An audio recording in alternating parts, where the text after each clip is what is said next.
오늘 이제 우리가 나눌 말씀은 이제 지식의 저주라는 제목입니다. 우리가 이제 지난 시간에 이 지식의 그 위험성에 대해서 이야기를 할 때, 이 지식이 타인에게만 겨눌 때는 무서운 칼날이 된다. 반드시 지식은 내 자신에게 먼저 겨누어야 된다. 그래서 다른 사람들에게는 솜방망이 같이 대하고 내 자신의 삶에 대해서는 칼같이 대하는 거. 그게 굉장히 중요합니다. 오늘은 우리가 두 번째 생각할 것은 뭐냐면, 결국은 이 살인의 증거가 된 지식의 칼날입니다. 여러분, 지식의 저주 중에 하나가 뭐냐면, 아, 이게 이 지식은 잘못하면 다른 사람들을 해하는 칼로 순간적으로 변화될 수 있습니다. 그리고 이것은 한 세대에만 머물지 않고 유전이 됩니다. 그래서 그 내용이 나와 있는 것이 바로 47절부터서 49절에 나와 있는데, 한번 그 너희와 너희 조상들에 대한 이야기, 무덤 죽이는 거, 이런 거에 대해서 한번 염두에 두면서 같이 읽어보겠습니다. 시작. 화 있을진저 너희 선지자들의 무덤을 만드는도다. 그들을 죽인 자도 너희 조상들이로다. 이와 같이 그들은 죽이고 너희는 무덤을 만드니 너희가 너희 조상이 행한 일의 증인이 되어 옳게 여기는도다. 그러므로 하나님의 지혜가 알렸으되 내가 선지자와 사도들을 그들에게 보내리니 그 중에서 더러는 죽이며 또 박해하리라. 여기 보면 너희는, 그리고 너희 조상들은 이렇게 나오는데, 그들이 하는 일이 죽이는 일이고 무덤 만드는 일이다, 이렇게 나오죠. 그러니까 지금 우리와 우리의 조상들이 하는 일들이 뭔가 연관성이 있다는 거죠. 그것은 굉장히 똑똑한 어떤 기준을 가지고 있고 신념을 가지고 있었고 그 지식을 가지고 선지자들을 죽이는 거예요. 하나님의 말씀을 대언하는 그들을 죽이는데, 그러면 후손들은 어떻게 하냐? 그 죽임을 당한 선지자들의 무덤을 만들고서 기념하는 거예요. 이렇게 죽임을 당했다, 하나님의 사람이. 그렇게 이야기를 하잖아요. 그런데 이게 반복이 됩니다. 예를 들면 히틀러의 그 잔혹한 유대인 학살 정책에 대해서 본 해퍼 목사님이 분연히 일어나서 저항을 하죠. 그런데 독일 교회 전체는 히틀러의 그냥 이론을 갖다가 이렇게 받쳐주는 그런 신학이 발전하고 있을 때, 보네퍼 목사님은 그게 아니다, 침묵할 수 없다 하고서 목숨을 걸고 외쳤어요. 결국 이제 보네퍼 목사님이 죽임당하죠. 그런데 독일은 나중에 어떻게 해요? 보네퍼 목사님의 동상을 세우고 그의 신학을 연구하면서 그를 기념을 해요. 그리고 나서 또 하나님의 말씀을 전하는 자들을 박해해요. 또 그래서 죽이면은 어떻게 해요? 또 무덤 만들어주고 기념비를 세우고. 이게 지금 이스라엘 역사나 인류 역사나 똑같이 진행이 돼요. 여러분, 이게 뭐를 의미하는가 한번 생각해 보십시오. 보네포 목사님이 그래서 이제 죽으실 때 이런 말을 했어요. 이것이 끝이지만 나에게는 시작이다. 그렇죠. 그때부터 보네포 목사님이 그분이 얼마나 위대한 사상을 가졌고 얼마나 하나님의 말씀을 깊이 알았는지 보네포 목사님한테 연구하게 되고 기념하게 되고 이런 일들이 일어납니다. 너희는 선지자들이 무덤을 만드는도다 하고 예수님이 하신 말씀이 이제 바로 그런 것입니다. 자, 우리가 이제 두려운 것이 뭐냐면 세습화된 유전적 악의 심각성입니다. 여러분, 역사를 통해서 배우는 게 아니라 답습하고 있다는 데 문제가 있어요. 여러분이 이제 사극을 보면은 어때요? 요새도 뭐 사극이 뭐가 나오고 있나요? 권력의 암투, 이 사화에 의해서 피비린내 나는 그 현장들을 드라마에서만 봐도 온몸이 떨려요. 막 그냥 몸서리 쳐져요. 뭐 인두로 지지고 뭐 너무 잔혹한 일들이 일어나요. 그 폭력, 그 모든 폭력의 원인은 어떤 신념과 이론에 대해서 박해를 하고 있는 거예요. 그런데 그 사극은 왜 그 시대에 또 그런 게 자꾸 불러올까요? 어떤 시대에 불러올까요? 그 시대의 상황을 역사를 통해서 지금 비판하고 있는 거거든요. 그러니까 그 현실의 문제를, 상황을 그대로 역사적인 사건을 끌어와서 비판하고 있는 거예요. 그걸 보는 사람들은 어때요? 조상들은 왜 저랬을까? 도대체 왜 조선시대는 저렇게 피비린내 나는 일들이 있었을까라고 정치인들도, 연예인들도, 교계에 있는 사람들도, 종교인들도 다 보면서 정말 저렇지 않아야 되는데 왜 저럴까 하죠. 근데 사실 그게 누구 이야기라고요? 현실 정치인들 이야기고 종교인들의 이야기예요. 여러분, 결국은 우리는 사극을 보면서 저래서는 안 되는지 하면서 현실에서요, 직장에서 똑같은 시기심으로 제거하려고 하고 누명 씌우고 다른 사람이 하는 업적 내가 끌어오려고 하죠. 가정에서도 기싸움하고 있죠. 친구 사이에도 그러죠. 심지어 교회에서도 그러죠. 조금 잘 되는 꼴은 못 보죠. 여러분, 결국은 우리는요, 현실에서 역사의 조상들이 했던 일을 그대로 반복함으로써 조상들도 죄인이고 그 죄의 유전을 받고 있는 DNA를 그대로 물려받은 것이 우리들이고 우리들도 조상들과 똑같은 죄인이라는 것을 사극을 만들고 그걸 보면서도 반성하지 않는 것을 통해서, 회개하지 않는 걸 통해서, 반복하는 걸 통해서 조상들도 죄인이고 우리도 죄인이라는 것을 입증하는 거예요. 증거가 되는 거예요. 오늘 본문이 뭔지 이해가 되십니까? 이해가 되시죠? 왜 예수님 이런 말씀하시나요? 결국 우리들의 지적인 폭력성이라는 것은 분명히 조상들이 잘못하고 있다는 걸 알면서도 내 지식을 가지고 지금 조상들이 한 것과 똑같은 짓을 하는 거예요. 무덤을 만들면서 너무나 불쌍하게 이분들이 죽었다 하면서 지금 또 죽이고 있는 거예요, 우리는. 예외될 사람이 누가 있어요, 여러분? 이게 얼마나 광범위하게 퍼져 있는지를 잘 보여주는 거 예수님이 하신 말씀 중에 나오죠. 50절을 보시면 50절, 51절 한번 같이 읽어보겠습니다. 창세 이후로 흘린 모든 선지자의 피를 이 세대가 담당하되 곧 아벨의 피로부터 제단과 성전 사이에서 죽임을 당한 사가랴의 피까지 하리라. 내가 너에게 이르노니 과연 이 세대가 담당하리라. 현 세대는 늘 과거로부터 농축이 된 그 죄의 대가를 현 시대가 치르게 돼 있다는 거예요. 여기에서 보면은 창세 이후로 흘린 모든 선지자의 피, 이게 지금 반복이 되는데요. 그 51절에 곧 아벨의 피, 아벨 이야기는 어디서 나와요? 창세기 4장에, 그죠? 아벨의 피로부터 제단과 성전 사이에 죽임을 당한 사가랴의 피까지. 사가랴는 어디에 나오냐면요, 역대하 24장에 나오는 이야기예요. 이 사가랴 이야기를 들으면 너무너무 가슴 아파요. 여호야다라는 아주 훌륭한 제사장이 요아스 왕이라고 7살의 왕이 됐고 그 할머니에 의해서 죽임을 당하게 섭정하고 있는 할머니가 죽임을 당하기 직전에 이 반란을 일으킨가 그래가지고 이 제사장이 지켜줬어요. 7살짜리 왕을 교육을 시키고 다 해가지고 훌륭한 왕으로 종교 개혁까지 이루도록 해줬어요.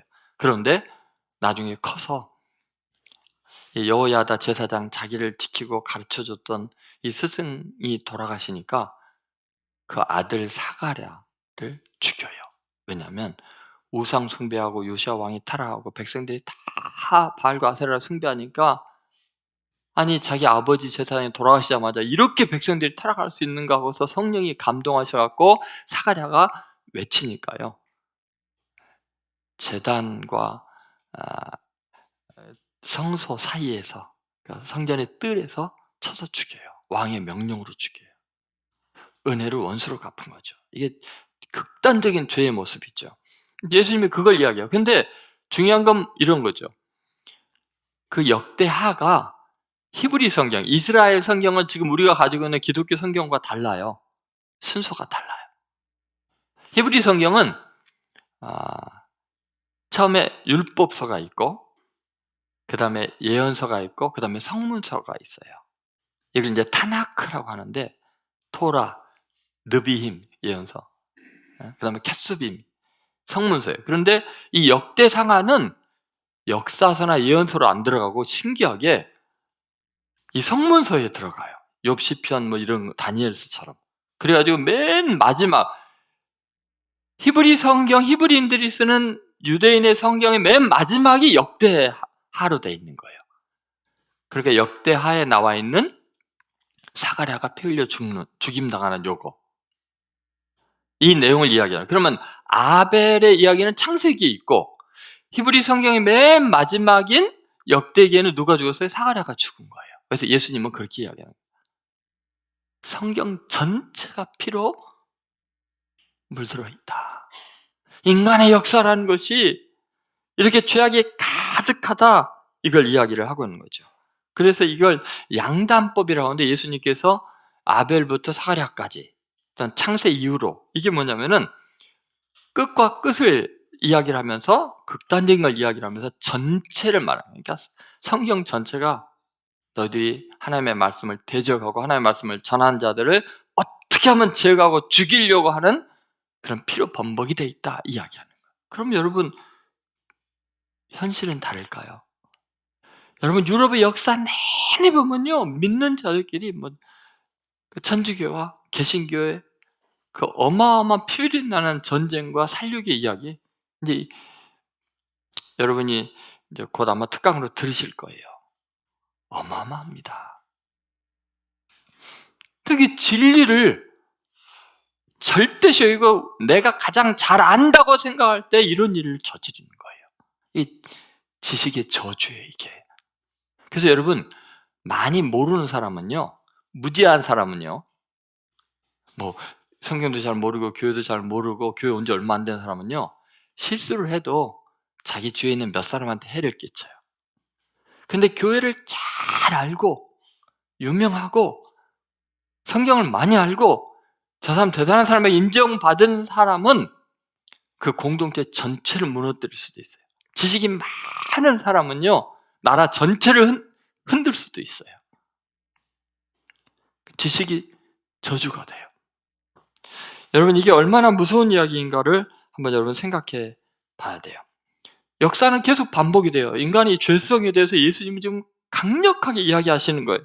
여러분, 전체주의 체제 안에서 또 혁명적 이념이란 이유로 종교적인 맹신과 광신들이요, 우리만 옳다 할 때는 전부 다 지식의 저주에 빠져요. 그래서 지식이 열쇠가 되는 게 아니라 자물통이 돼요. 칼이 돼요. 문학과 예술도 계속해서 이 인간의 본질적인 죄성에 대해서 이야기해요. 여러분, 도스토옙스키의 카라마조프가의 형제들에서도 나오는 게 그거예요. 이념이 인간을 살인자로 만드는 구조를 제공해요. 그래서 여러분, 공산주의에 의해서 얼마나 많은 사람들이 참혹하게 죽임을 당합니까? 공산주의만 그러나요? 여러분, 민주주의도 똑같아요. 여러분, 6.25 전쟁 이후에 무슨 일이 있었어요? 네?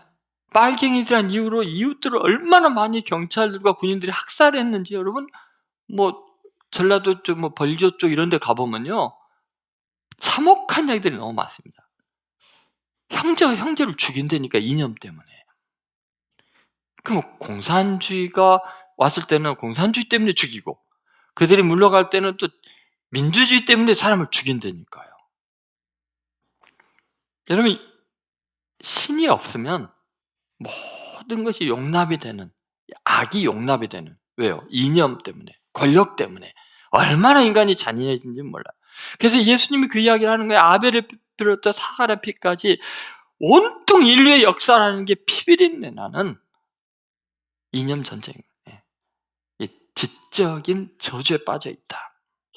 그래서 여러분, 우리가 내가 안다는 확신이 타인의 생명을 제거하는 지식의 칼이 될 수 있다는 것을 알아야 돼요. 근데 여러분, 지금 이 시대는요, 안다는 것 때문에 내가 정확하게 알아, 사실을 알아, 이거 팩트야 이래갖고 얼마나 잔인해진지 몰라요. 그게 진짜 아는 것도 아니면서.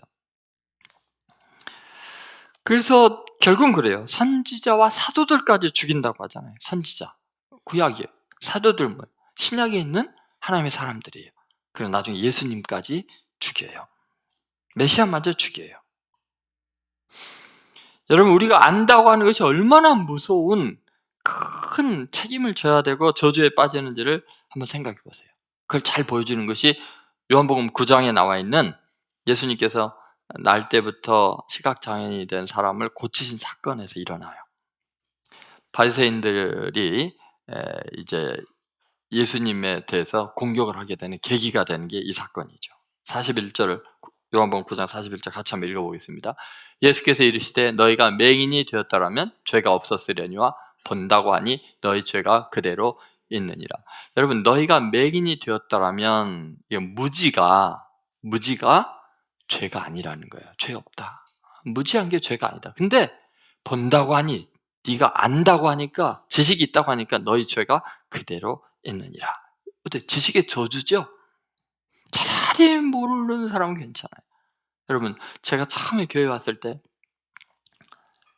마태복음이 어딘지, 마가복음이 어딘지 모르는데 막 옆에 있는 할머니들이 다 마태복음 펴고 옆에 있는 친구가 마가복음 다 피고 이런 걸 보면요, 막 존경스러웠어요. 그들이 부러웠어요. 막 사도신경 외우고 주기도문 외우고 찬송가 다 따라 부를 때 저는 한없이 초라해지고, 저분들은 신앙으로 참 훌륭한 분들. 근데 지금 목사가 돼서는 어떨까요?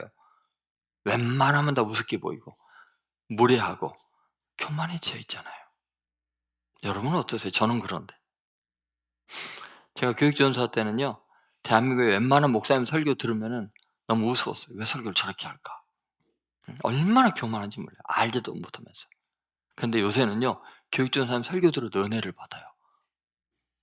여러분, 우리의 지식이 잘못하면요, 칼이 된다니까요. 알면 얼마나 안다고요. 여러분, 결국은 이들이 본다고 하니 너의 죄가 그대로 있냐는 예수님의 이 말씀은 지식의 저주와 연결된 말씀이죠. 이건 계속 성경에서 반복하고, 여러분, 우리가 안다는 것이 우리를 파멸로 이끌고 다른 사람들 파괴해요. 누가복음 12장 47절 48절에도 이런 말씀이 있는데 한번 같이 읽어보겠습니다. 주인의 뜻을 알고도 준비하지 아니한 종은 많이 맞을 것이요, 알지 못하고 맞을 일을 행한 종은 적게 맞아요. 여러분, 잘못한 것, 맞을 일을 행한 것은 좋은 건 아니에요, 그죠? 그런데 알고도 맞을 짓 하면은 주인을 무시한 거예요. 그 죄가 더해요. 잘못한 것뿐만 아니라, 너는 잘못한 게 문제가 아니라 네 주인의 뜻을 알면서도 했으니까 너는 반역죄가 해당되는 거예요. 더 무서운 거예요, 그죠? 여러분, 잘못한 게 문제예요? 반역한 게 더 큰 거예요? 왕을 제거하려고 왕을 무시하는 게 문제, 아니면 실수조금한 게 문제겠어요? 그러니까 여러분, 우리가 안다고 하는 건 이렇게 무서운 저주가 있어요. 알지 못하고 맞을 짓 행한 적은 적게 만다는 거예요. 차라리 몰랐으면 저 사람이 저렇게 큰 실수 저지르지 않았을 텐데, 저 큰 벌 안 받았을 텐데. 야고보서 4장 17절에도 똑같이 이야기합니다. 같이 읽어볼까요? 그러므로 사람이 선을 행할 줄 알고도 행하지 아니하면 죄니라. 여러분, 차라리 몰랐으면 죄가 안 될 텐데, 그죠? 그러니까 여러분, 지식을 너무 자랑하지 마세요. 많이 아는 것 찾으면, 내가 알고 있는데 말이야, 이런 말 함부로 하면 안 돼요. 네. 여러분, 이게 얼마나 철저하게 성경이 이야기하는지 로마서 2장 17절부터 24절에 보면요, 내내 계속 하나님의 뜻을 알고도 행치 아니한 것에 대해서 계속 이야기를 합니다. 같이 한번 읽어보겠습니다. 이런 관점에서 제가 읽어드릴게요. 유대인이라 불리는 내가 율법을 의지하며 하나님을 자랑하며 율법의 교훈을 받아 하나님의 뜻을 알고 지극히 선한 것을 분간하며 맹인의 길을 인도하는 자요, 어두움에 있는 자의 빛이요, 율법에 있는 지식과 진리의 모본을 가진 자로서 어리석은 자의 교사요 어린아이의 선생이라고 스스로 믿으니, 그러면 다른 사람을 가르치는 내가 내 자신은 가르치지 아니하느냐? 도둑질하지 말라 선포하는 내가 도둑질하느냐? 여러분, 지금 유대인들이 스스로 하나님의 율법을 알고 남을 가르치고 맹인을 인도하고 이방인들에게 진리를 모범이 되고 이런다고 하면서도 알고 있는데 네가 행하지 않으면 이 죄가 더 크다는 거예요. 그러니까 아까 그 요한복음 9장에서 나오는 시각장애인을 치유하는 사건은 기적 이야기가 아니고요, 지식에 대한 책임에 대한 문제예요. 안다고 하니 너희 죄가 더 크다. 굉장히 중요한 신학적인 주제이고, 우리 기독교인이 겸손해야 되는 굉장히 중요한 이유예요. 한번 다시 방향을 바꿔 생각해 봅시다. 자, 안다고 하는데 이게 무서운 저주가 되는데, 근데 지식을 아까 예수님은 지식의 열쇠라는 이야기를 했잖아요. 여러분, 우리 주님은 우리의 죄를 다 아셔요, 몰라요? 다 아셔요. 예수님은 다 아셔요. 그런데 우리의 죄를 예수님이 아는 그 지식을 가지고 정죄하고 들추어내고 폭로시키고 심판하는 게 아니라 대신 덮어주시고 당신 자신이 그 죄의 짐을 지고 골고다 언덕길을 가셨어요. 나의 모든 죄에 대해서 예수님처럼 정확하게 아는 분이 없어요. 벌거벗은 것이 다 드러나요. 앉고 일어서는 것 다 아시고 마음의 생각도 아시고 음흉한 것 다 아셔요. 그런데 그 주님은 우리의 뼛속까지 가득 차 있는 이 죄의 DNA를 뻔히 보고 계시면서 우리 유전적인 죄까지 다 아시면서도 그 죄를 하나도 탓하지 않으시고 대신 그 죄의 짐을 짊어지셨어요. 남을 탓하지 않고 그 지식의 칼을 자기를 향해서 꽂으셨어요.